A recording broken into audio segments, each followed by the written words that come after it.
Antimemetics Division.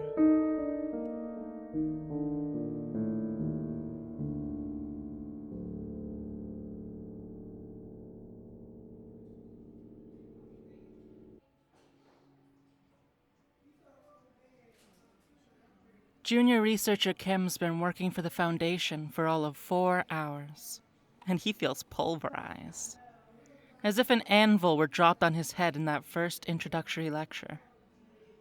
It's lunchtime, and he's found a corner so far back in the cafeteria that nobody bothers him, where he can chew and swallow non-anomalous food, drink apocalyptically strong coffee, and digest the hard lessons of the morning. On his Foundation-approved phone, he pages fretfully through the few SCP files for which he has clearance. Most of them have to be jokes. That's how they read, like very bad, dark, frightening jokes. Kim's one of 11 junior researchers in the new intake, and the other 10 are sitting in a separate group at a separate table, chatting animatedly to one another. There's some instructors here and there, munching sandwiches. Other than them, the cafeteria, large enough to seat 200 people or more, is deserted. To Kim, that seems odd. Site 41 is large.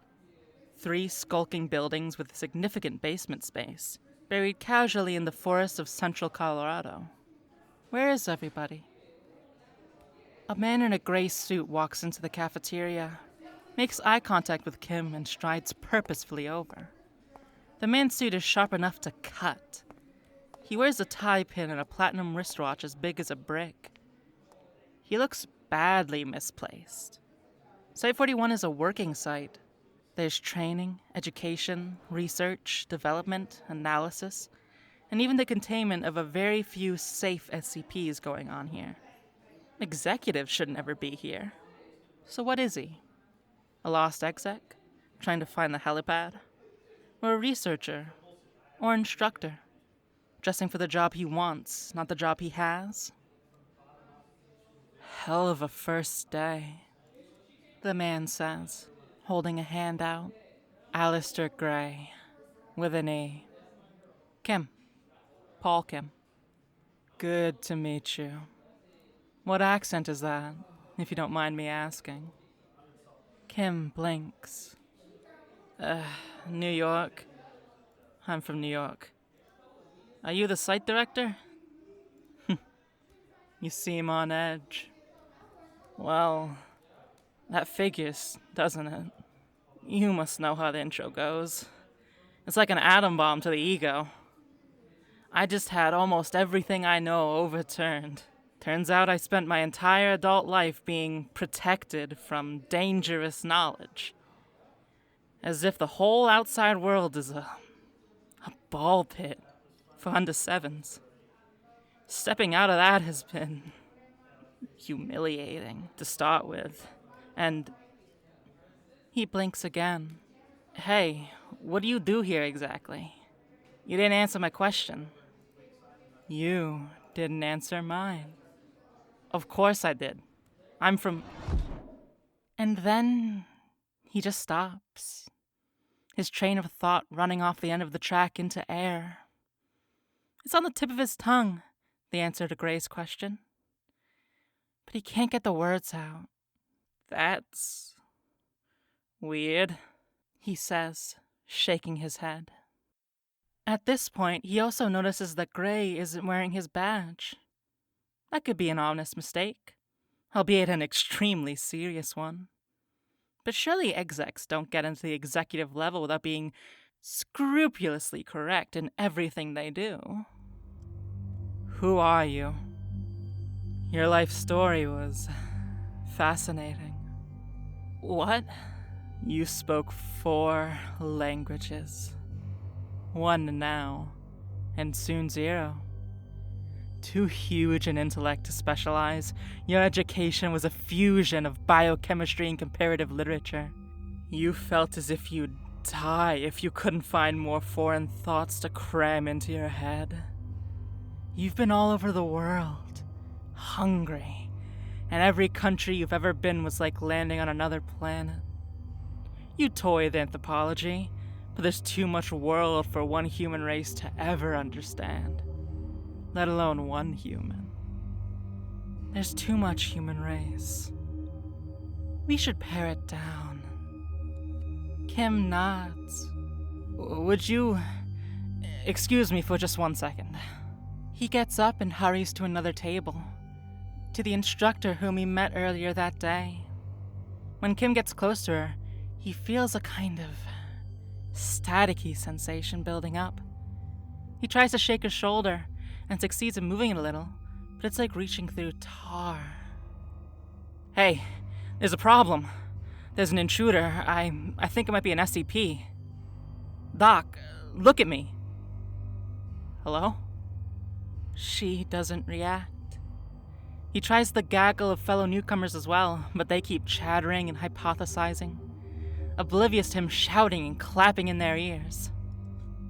Hey, people, listen to me! No. He looks back. Gray has stood up and started moving towards him, still with that confident smile. There's definitely something wrong with him now, because he's visible through the tables, like an augmented reality hollow projection jammed inside Kim's eyeball. Kim realizes with a stab of fear that he can even see Gray when he blinks.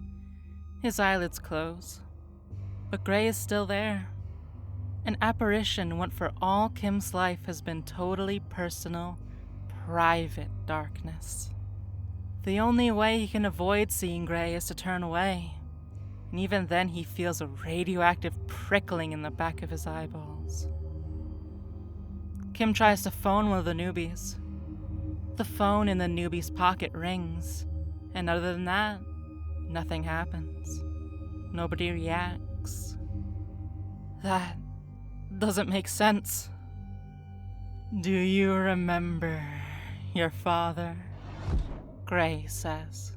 I never knew my father, Kim says, edging away. Ma raised me. Gray's white smile is a fixture. These people loved your perspective. They were going to put you to work on anomalous anti-memes. But they don't remember you exist. You don't exist.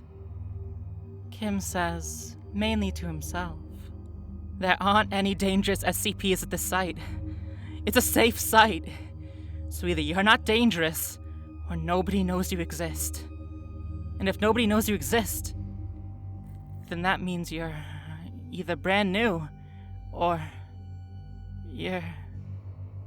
What's an anti-meme? Hell of a first day. Are you sentient? You seem on edge. Kim bolts. He exits the cafeteria, turns a corner and runs 10 or 11 paces down the corridor to where there's an elevator. He stabs the down button and waits. The elevator door is highly polished, reflective. Kim catches sight of a face in the mirrored surface and nearly falls over with shock. Because it's a face he has never seen before. And it's apparently his own. Jesus! Oh. No. No. What the hell? What the hell? Gray comes around the corner, still only strolling, just as the elevator cracks open. Kim dives in and punches the lowest floor, basement level 8. It's instinctive. Although he can rationalize the decision in retrospect, he can't just get in his car and drive. It's better if Gray stays on site than if he's set loose in rational reality. And to do that, it's better if Kim retreats to the lowest, darkest corner of the site for which he has access, and then waits for Gray, then locks all the doors behind him, and waits to die. The elevator starts descending, and the apparition of Gray, visible through doors and floors, disappears upwards, shrinking with distance and perspective, but still smiling broadly down at Kim. Kim paces in the elevator. I don't remember what my face looks like. It said it had eaten all my secondary languages, but I don't remember learning anything other than English. So, it's eating my memories. It's consuming information, and I can't contact anybody directly, which means I'm on my own. I'm not trained for this. He hammers his head once against the elevator wall and stares at his shoes. But I don't know that. What if I've been trained, but I don't remember my training anymore? What if I've been working here for years and I only think this is my first day? What if I've met this thing before? What if everybody on the site has met it multiple times and nobody remembers? Is this what an anti-meme is? Kim remembers the near-empty cafeteria and miles of totally unoccupied corridors and vacant office and lab space. Maybe it's not just eating my memories. Maybe it eats people whole, removes them completely from history. Maybe it's been haunting this site for years, and that's why the site's so empty. Because it's nearly finished exterminating us all. I need to get help. I need to warn somebody. How? I can't talk to people. I can't phone them. I should write an SCP. But surely someone's already thought of that. He pulls his phone out. He pulls out the listing. Nearly 10,000 SCP entries.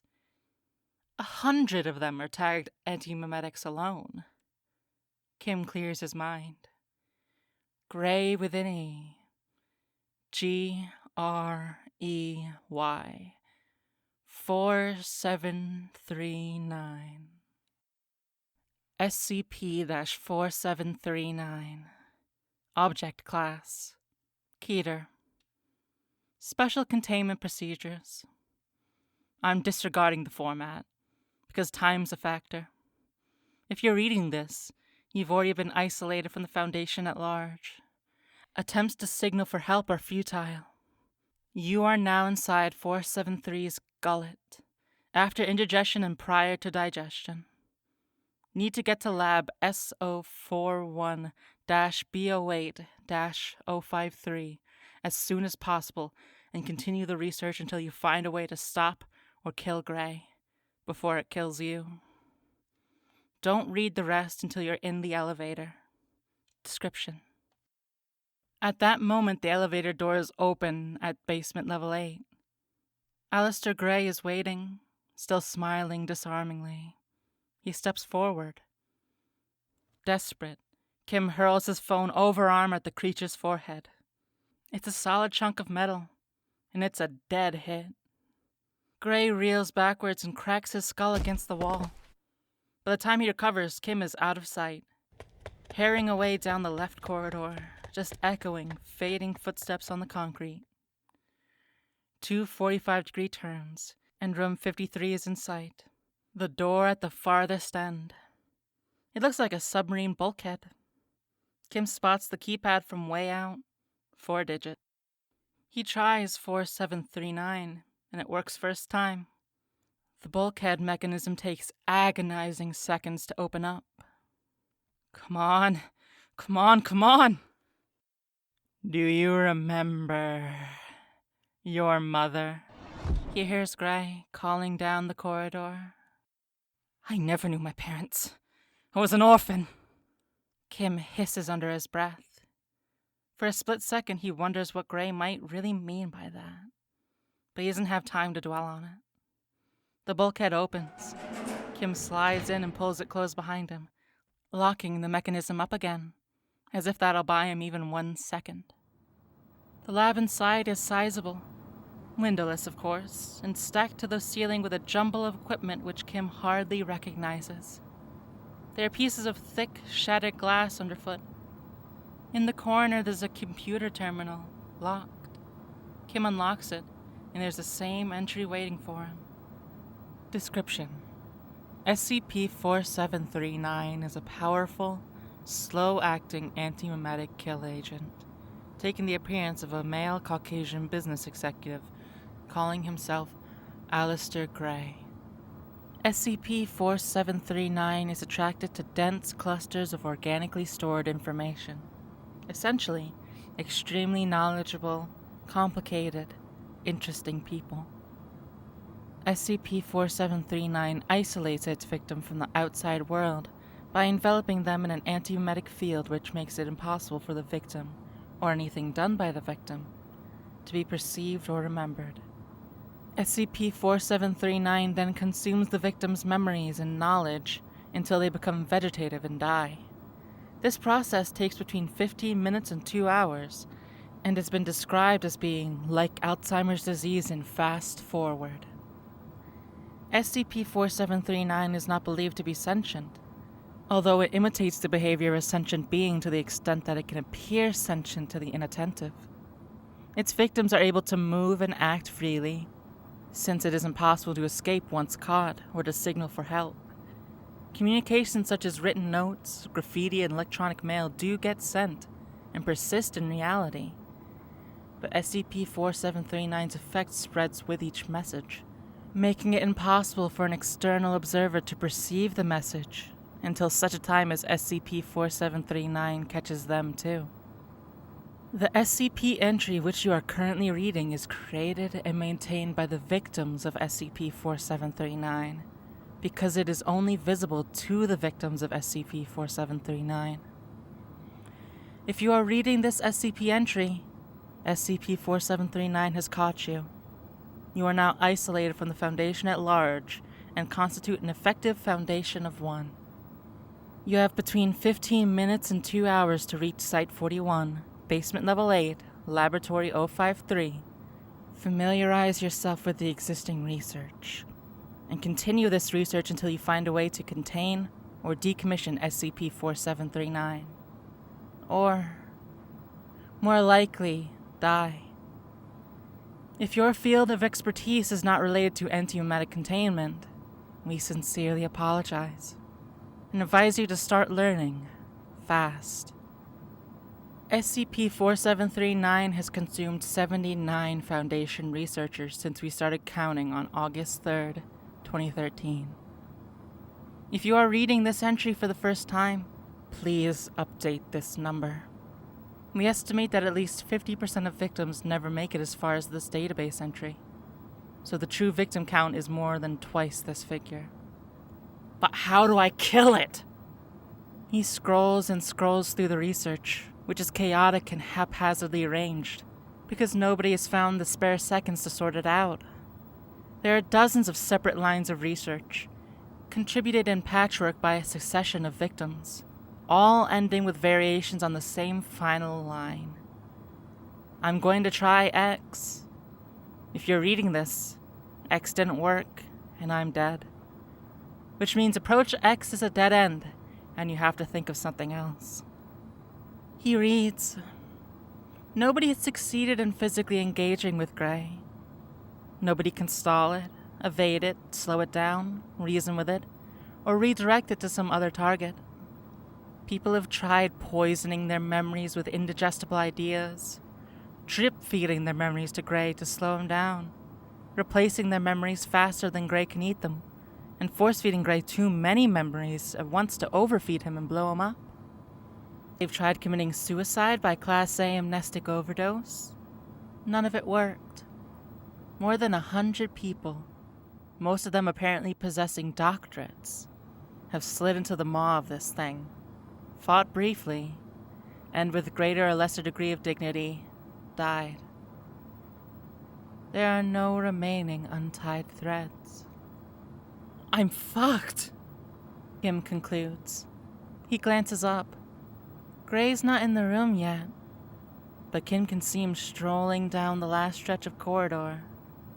He's a totally intangible being. Physical obstructions are irrelevant to him. He can't be hurt. Kim clutches the pocket where he used to keep his phone. Wait a second. He scrolls again. He finds the 3 or 4 sad, desperate wretches who died confronting Gray physically. Combat knife and Glock, baseball bat. Kim looks up and checks the room. Sure enough, the bat's there, rolled under a table. One man, An elderly botanist far out of his depth said he was just going to try whatever he could find that was heaviest. That explains the shattered CRT television and the light layer of thick glass on the floor near the bulkhead. There's even CCTV footage of the botanist's attempt. He accomplishes literally nothing. Gray is a holographic ghost, and the CRT drops right through him, imploding when it hits the floor at Gray's feet. The botanist spends the rest of the video's running time huddled in the corner, gradually losing his mind while Gray watches placidly. The difference being, Kim realizes with his eyes boggling, a phone is a solid brick full of information. And before me, nobody tried using information as a missile. Kim searches for the experiments, several of them scattered, where the victim tried to divert Gray to a different data source. The general idea seemed to be to overload Gray by pointing him at something containing too much information. The internet, or the terabit feed from a live particle accelerator experiment, or a stack of hard drives containing the first few quadrillion binary digits of pi. But nobody could figure out a way to distract Gray's attention. Prominently placed screens full of data he would ignore. Data beamed at him electromagnetically, radio, laser, had no effect. And nobody could figure out a way to tunnel the information through the victim's mind as extra memories. It was written off as impossible, closed as a line of investigation. The hard drives, Kim finds, are right there on the workbench next to the computer.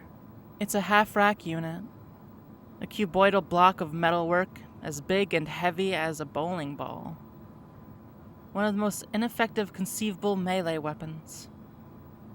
Kim snatches up the 3 longest pieces of Ethernet cable he can find and starts plaiting them into a chain. Then he remembers who he is, and where he is, and what his responsibilities are. He goes to the computer, to the SCP entry, adds himself to the victim tally, and writes up exactly what it is he's about to try. Because he might not be the last one, and the world needs to know that this didn't work. Gray comes through the lab bulkhead to find most of the equipment in the room toppled onto the floor, to create room for the black and silver drive-away that Paul Kim is swirling around his head, on a 2-meter chain made of plated network cable. It makes a low thrumming sound as it whirs. Gray is not intelligent enough to stop moving forwards, and catches the array directly in the side of his head, mount point first, like a morning star. Gray absorbs a few trillion digits of the impact, but it isn't enough. There's a green snap of light and a noise like a subway train short-circuiting, and Gray's a pile in the corner, his head caved in, and the driveway partially demolished in pieces around him. Kim decides that history can fill in whatever quip it likes best. It was chewing its way up the antimemetics division hierarchy. Wheeler tells him in the aftermath. It was only a matter of time until it bit down on somebody dangerous. Congratulations on demonstrating a basic level of competence when it counted. Dozens of others couldn't. Kim still feels rattled, but the shock is dissipating, faster than he'd expected. Marion Wheeler, it turns out, is the Antimemetics Division chief.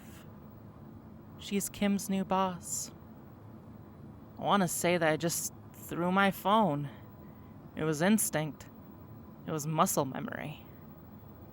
It was my first day, and I got lucky as hell.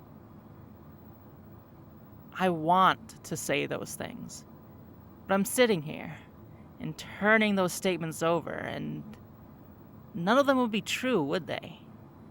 Wheeler waits expectantly and says nothing. You're not my new boss. You're just my boss. This isn't my first day at all. I've been working here for... it must be over a decade, right? I've been a professional antimemetics researcher here since at least the mid-2000s. It's just that the first thing Gray ate was my memories of everything past the first day. And even then, I see very little luck in what happened today. Instinct and muscle memory are just deep forms of training. Like I said, a basic level of competence. An ability to piece your life and all your past knowledge back together, faster than nearly anybody else. This is what we try to drill into you. And sometimes, thankfully, it takes. This ain't even the first time we've had this conversation. There have been other incidents, with other SCPs with amnestic powers. You've sat there and watched me put myself back together before. And it hasn't gotten old yet, Wheeler admits, with something that might be approaching a smirk. How long does it usually take for me to recover? A few months. But if you want the honest truth, people in this division are as competent on day one as they'll ever be. You come to the job firing on all cylinders, or not at all. The rest is just fine-tuning and chemistry. So, what you're actually saying is you don't care about my mental state, and you need me back at work now. Wheeler nods. I need an updated SCP entry, just to begin with. I need you to nail down the model for Gray's predatory pattern, and exactly how you defeated it. I want you to work out what it did with the bodies. Incinerated, disintegrated, or just left them lying around the site and rotting, perpetually cloaked heaps. And I need countermeasures for when it comes back. It's not dead? Wait. I think I know this one. It's coming back to me. Ideas don't die.